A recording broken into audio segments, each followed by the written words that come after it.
Hello, people.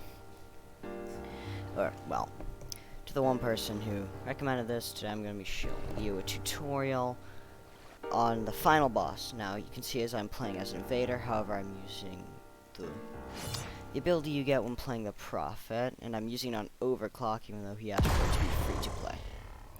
This is to cheat some stuff. This first part of it's more of it's a bullet hell, really. You're gonna have to constantly dodge. It's gonna be pretty hard, but it doesn't last as long. And then he casts a beam that will constantly track you that you need to avoid, which can be quite difficult, as if you can't see. And then for this, you need to do it at Equinox and stay more or less at the edges of the map. Yeah. He then does this. After this, you can see these things forming on the ceilings. These will eventually cause the next phase, which will tag you, and essentially, they'll do this, really. They do that. They track you, and each hit does 5 damage.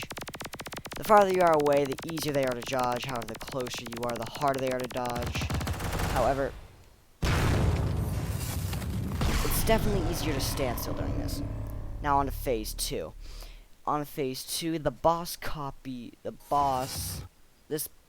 phase 2, the boss, as you can see, copies your character, although I kind of broke it here.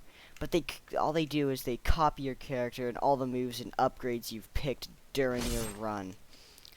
They copy all the moves and upgrades that you have picked during your run. Now on to 3. They also copy the death animation. Now, for Resident Mind, one of the attacks is this.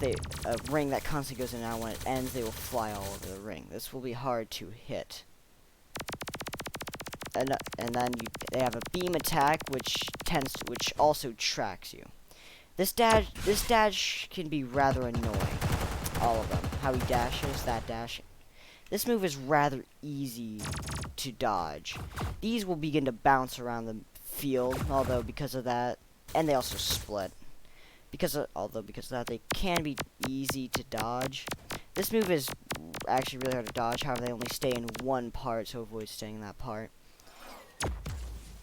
Now, for something I want to show you here, Resident Mind will actually dodge your attacks. Like, if you swing at him, he will actually weave around your attacks, meaning it's slightly harder to hit him than usual. Other than that, he is actually pretty weak for a boss. He also has these moves, which essentially goes around in a chamber-like formation of a revolver. If you have any dash move or movement, which a lot of characters have, the Prophet, the Invader, the Artisan and the Witness, I believe, do not have these dash moves, unlike some, which can make it rather difficult to fight. And that's really about it. Other than that, aside from his attacks, he actually, in both phases, from second phase on where he copies you into this phase, he actually doesn't do much.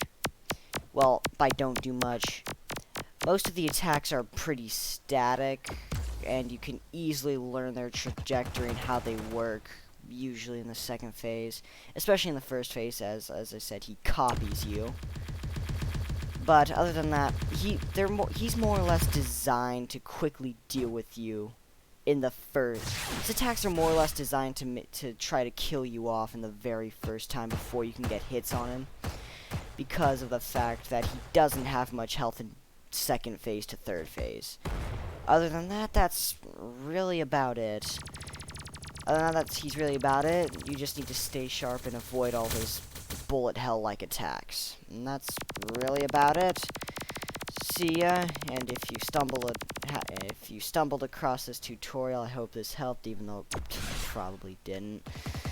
And I hope you enjoyed, despite the fact you probably didn't.